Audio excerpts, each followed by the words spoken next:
রাধে রাধে বন্ধুরা, আমি চলে এসেছি আবারও একটা নতুন ভিডিও নিয়ে। আশা করি তোমরা সবাই ভালো আছো। হ্যাঁ, আর আমিও খুব ভালো আছি। হ্যাঁ, রাধাকৃষ্ণকে নিয়ে অনেক আনন্দময় ভিডিও তোমাদের কাছে শেয়ার করেছি।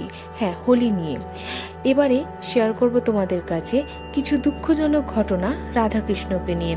তো চলো বন্ধুরা, আমরা ঘটনাটা শুরু করে দিই। রাধা ও কৃষ্ণের প্রেম লীলায় অনেক সুন্দর ও আবেগঘন মুহূর্ত আছে, কিন্তু কিছু দুঃখজনক ঘটনা ও বিচ্ছেদও কিন্তু রয়েছে, যা ভক্তদের হৃদয়ে গভীরভাবে স্পর্শ করে। হোলি উৎসব সম্পর্কিত একটি দুঃখজনক ঘটনা হলো, একবার বৃন্দাবনে হোলির আনন্দময় উৎসব চলছিল। গোকুল ও বৃন্দাবনের গোপীগণ সবাই কৃষ্ণের সঙ্গে রঙের খেলায় মেতে উঠেছিলেন। কৃষ্ণ রাধা ও গোপীদের গুলাল ও আবির মাখিয়ে আনন্দ করছিলেন। কিন্তু হঠাৎই কৃষ্ণের মা যশোদা এক দূত পাঠিয়ে কৃষ্ণকে বার্তা দিলেন যে মথুরার রাজা কংস তাকে জরুরি কিছু বিষয়ে ডেকেছেন।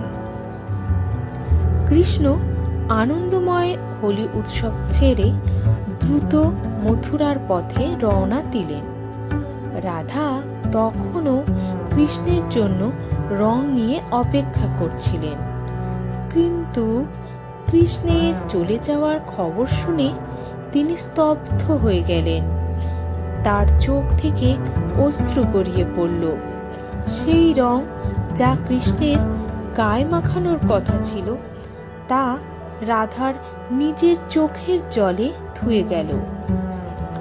গোপীরা বললেন, রাধা, কৃষ্ণ তো আমাদের ছেড়ে গেল, এই হোলি কি আর পূর্ণ হতে পারে?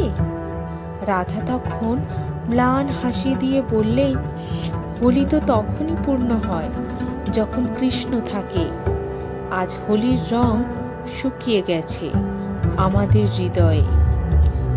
এই ঘটনার পর থেকে বৃন্দাবনের সেই হোলি আর আগের মতো আনন্দময় ছিল না। কৃষ্ণ মথুরায় চলে যাওয়ার পর রাধা ও গোপীদের হৃদয়ে এক গভীর শূন্যতা সৃষ্টি হয়, যা পরবর্তীতে কৃষ্ণের মথুরায় অবস্থান ও রাধা কৃষ্ণের চিরবিচ্ছেদের প্রতীক হয়ে ওঠে।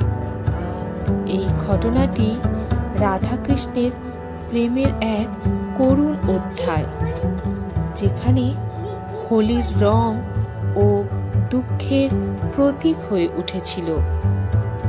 তো কেমন লাগলো বন্ধুরা আজকের এই ভিডিওটি? ভালো